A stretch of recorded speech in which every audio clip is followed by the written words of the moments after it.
Mampukah pemerintah menuntaskan kasus BLBI dan sejauh mana kemungkinan jeratan hukum pidana bagi para obligor BLBI? Kita bahas bersama Arsul Sani, anggota Komisi 3 DPR dari fraksi P3, dan Yenti Garnasih, pakar hukum tindak pidana pencucian uang dari Universitas Pakuan Bogor. Selamat malam Pak Arsul, selamat malam Ibu Yenti. Selamat malam. Selamat malam, Sofi. Assalamualaikum. Waalaikumsalam warahmatullahi wabarakatuh. Bu Yenti, saya ke Pak Arsul lebih dulu ya. Pak Arsul, apa yang dicermati DPR dari perkembangan pengejaran aset para obligor BLBI ini? Tentu dalam konteks fungsi pengawasan, kami mengikuti ya kebijakan-kebijakan pemerintah dan implementasinya terhadap kebijakan itu. Tadi kalau kita dengarkan Profesor Mahfud MD yang ditunjuk oleh Presiden menjadi Ketua Satgas, menetapkan bahwa upaya yang ditempuh ini adalah upaya perdata dengan tidak menutup kemungkinan kalau ada unsur tindak pidananya tetap dilakukan proses hukum pidana. Tetapi hemat saya bukan lagi tindak pidana korupsi setelah putusan kasus Safruddin Temenggung di tingkat Mahkamah Agung. Oke, tapi pidana apa? Saya sebagai orang yang pernah menjadi praktisi hukum tentu memahami karena kita melihat ya upaya di lapangan perdata ini memang harus kita cermati dari proses penyelesaian BLBI tersebut yang dulu ketika ada BBPN itu memang diselesaikan dengan cara perdata. Tetapi sekali lagi yang ingin saya tekankan, jika dalam proses penyelesaian perdata itu ada pidananya, maka ya jangan ditutup oleh pemerintah. Misalnya soal memberikan keterangan palsu ya. Ketika membuat perjanjian ada keterangan palsu yang diberikan dan itu tentu dimasukkan keterangan palsu itu ke dalam akta notaris dan dokumen perjanjian lain yang sifatnya notarial.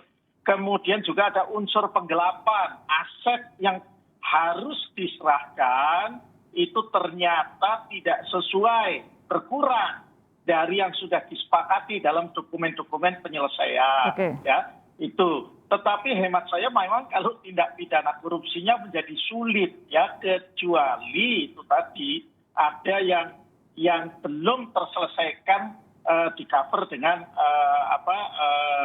hukum arrangement secara hukum keperdataan. Oke, jadi menurut Pak Arsul soal pengejaran aset ini tetap harus perdata saja, tapi ketika ada pelanggaran-pelanggaran yang bisa dipidanakan, baru itu yang dipidana, begitu ya?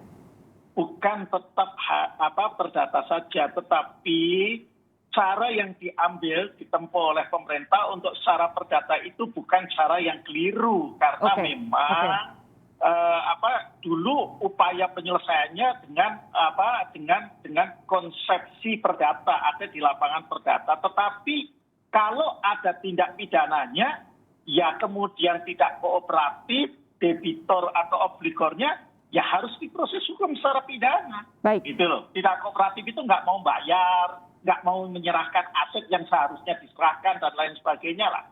Oke, Bu Yenti, komentar Anda? Iya, berkembang ya, jadi agak bingung juga konstruksi hukumnya. Ini kan sudah lama sekali ya, Pak Arsul juga. Kita nggak akan lupa dulu kan. Dulu sudah ada proses-proses ya Pak yang saya sampaikan ya. Pada waktu itu kan kita nggak akan lupa ketika ada MSAA dan lain sebagainya, kemudian pengusuran dana likuid dari Bank Indonesia gitu kan, yang harusnya peruntukannya untuk apa ternyata untuk apa gitu kan, itu kan sudah jelas itu korupsi ya Pak kalau seperti itu kan, karena harusnya seperti itu. Tapi kemudian di perjalanannya menjadi banyak langkah-langkah pidana yang dilakukan perdata yang dilakukan oleh pemerintah ya Pak ya, karena banyak langkah yang dilakukan pada waktu itu, ada SKL lah, ada release and discharge, banyak hal, dan pada akhirnya ditetapkan bahwa mereka yang dulu menerima itu adalah peminjam gitu kan, dipinjami gitu kan. Nah permasalahannya memberikan kucuran yang dulu itu kan harus berdasarkan aset yang ada pada mereka, sehingga Bank Indonesia memberikan likuiditasnya. Nah ini yang harus ditelusuri sekarang. Nah kemudian perkembangan hari ini bahwa ada sekian juta hektar tanah Nah, tapi kan tidak semudah itu kan. Tanah itu atas nama siapa, bagaimana, sesuai tidak dengan yang dulu itu. Ini kan permasalahan juga. Tapi Pak Asrul, seandainya ini nanti nggak mau bayar atau ada hal yang dipalsukan berkaitan dengan status tanah misalnya, ya, ada pemalsuan. Tapi pemalsuan itu akhirnya juga yang berakhir pada kerugian negara. Jadi pemalsuan tanah itu kan melawan hukum. Kemudian kerugian negara apakah korupsi nggak bisa maju? Saya kira masih bisa Pak Asrul, karena ada melawan hukum. Melawan hukumnya misalnya ada pemalsuan, apakah pemalsuan tanda tangan ataukah pemalsuan identitas apapun, dan kemudian berujung pada kerugian negara, itu juga saya kira masih juga bisa korupsi kalau memang akan ke sana gitu. Hanya permasalahannya kan ini terlalu lama. Awalnya korupsi, kemudian menjadi perdata berkelanjutan, kemudian sekarang ada langkah-langkah yang beberapa sudah mau menyajikan bayar atau menyerahkan, sayangnya tidak transparan kan, tidak transparan, kita tidak tahu itu siapa, sekian puluh juta hektar itu tanah itu statusnya bagaimana kan tidak tahu juga gitu, dan kemudian berapa sebetulnya dari yang harus dibayar selain 111 triliun itu yang bunga, dan kemudian negara masih harus membayarkan pokoknya itu bagaimana kan nggak gitu jelas. Oke. Setiap setelah ada kerugian negara tentunya ada korupsi. Ada melawan hukum pidananya. Ya, boleh saya tanggapi. Silakan, jadi Pak Arsul. begini, jadi begini, memahami soal BLBI. Kalau fasilitas BLBI yang diberikan kepada obligornya itu kan pada umumnya bank, karena BRBI itu BI itu kan memberikan BLBI kepada bank, bukan kepada nasabah bank, ya. Dan di sana kemudian pemilik bank itu menyalahgunakan fasilitas BLBI-nya, dan walaupun diselesaikan secara perdata, tapi kemudian di sana ada unsur itu tadi, ya, misleading information, penipuan dan lain sebagainya, saya sepakat, ya, unsur tindak pidana korupsinya nggak hilang. Tetapi bagi obligor yang bukan bank, ini kan pihak-pihak swasta yang ngutang ke bank, kemudian mengikat perjanjian dengan BPPN yang mewakili negara, pemerintah, dan kemudian tidak menyerahkan aset. Nah, jadi ini harus kita pilah-pilah juga memang. Kalau yang itu, hemat saya tidak bisa dikenakan tindak pidana korupsi. Tetapi bisa dikenakan tindak pidana yang lain. Penggelapan aset, mungkin juga tindak pidana perbankan, karena dulu ada penipuan terhadap banknya, dan lain sebagainya lah. Ya. Bu Yenti, silakan. Iya. Iya betul. Dulu kan yang fokus kita kan dulu kepada bank dalam artian likuiditas itu kan untuk kepada bank kepada nasabah yang akan ngeras itu kan waktu itu ya, supaya tidak terjadi, maka dikucurkanlah itu. Tapi bukannya dikasihkan kepada para nasabah yang meminta haknya itu, tapi justru dilarikan kalau waktu itu gitu ya Pak ya. Terlalu lama ini kan, tapi kan kalau media bisa browsing lah. Nah, berkaitan dengan pihak ketiga yang swasta, ya nanti kita lihat juga ya Pak diurai. Makanya saya mengatakan Satgas BLBI ini berat sekali menguraikannya itu. Tentunya harusnya kita bisa ikut melihat transparansi masyarakat itu kalau memang disebutkan bagaimana, dan karena ini menggunakan uang apa ya, saya itu agak bingung juga, ini uang negara harus bayar ke BI gitu kan ya Pak ya, bunganya dan juga pokoknya gitu. Nah BI dan negara ini gimana ya caranya? Apakah undang-undang keuangan negara, perbendaharaan negara atau bagaimana nih Pak Asrul? Bu Yenti, Oke, Bu Yenti, saya mau minta analisis sebentar Pak sekalian. Saya mau tanya kepada Bu Yenti. Kalau kemudian menggunakan skema yang diambil pemerintah saat ini, menggunakan Satgas, kemudian masih menggunakan Perdata, apakah menurut Ibu Yenti bakal cukup sampai penyitaan aset saja dari para obligor untuk menutupi kerugian negara? Tadi Bu Sri Mulyani sudah bilang sampai dengan saat ini kita masih harus nanggung pembayaran terhadap Bank Indonesia, artinya kerugiannya akan terus bertambah. Kalau sampai saat ini dengan skema seperti yang disiapkan pemerintah saat ini, lebih ke arah penyitaan aset, cukup tidak Bu kira-kira? Ya itu, kita kan harus lihat dulu aset-asetnya dulu. Nah ini kan harus penelusuran dulu itu. Waktu itu kan tidak mungkin ada kucuran dana tanpa ada aset yang dijaminkan ya Pak Asrul ya. Sayangnya dulu kita tidak tahu nilainya aset itu berapa. Dengan kucuran seperti itu apakah cukup apa tidak. Yang jelas sekarang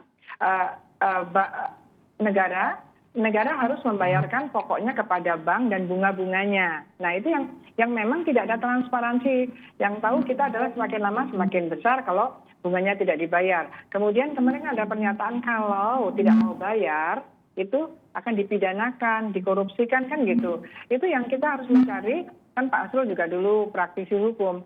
Kan agak repot Pak, kalau tadinya sudah terlanjur diperdatakan, hanya karena nggak mau bayar dipidanakan. Nah ini kan harus dilihat. Nggak mau bayarnya kenapa? Okay. Apakah nggak mau bayarnya memang tidak mampu karena dulu ada keterangan-keterangan yang tidak sesuai dengan kemampuan, kan gitu ya Pak ya? Yang semakin rumit gitu. Baik. Artinya kita harus memikirkan bagaimana secepat mungkin uang negara itu bisa kembali. Kalaupun ada 40 juta hektar, itu segera dilakukan penelusuran, langsung di penilaian dan lain sebagainya, termasuk juga itu hak-haknya siapa, haknya apa, kekuatan hak tanah itu apa. Itu harus kalau tidak transparan kita tak tahu itu punyanya siapa. Pak Arsul, saya minta tanggapan Anda. Ya, jadi memang yang disampaikan Bu Yanti itu kan ingin menegaskan bahwa tugas Satgas itu bukan pekerjaan mudah, ya. Nah, tetapi saya punya keyakinan tentu Satgas yang dipimpin Pak Mahfud itu sebelum kemudian melangkah seperti yang tadi disampaikan oleh Pak Mahfud, Bu Menteri Keuangan Sri Mulyani, itu tentu ada legal audit, ya. Ya, audit position pada saat sekarang ini posisinya seperti apa. Tetapi memang tentu kan tadi ini untuk mengcover, menutup kerugian negara karena negara sudah bayar kepada BI.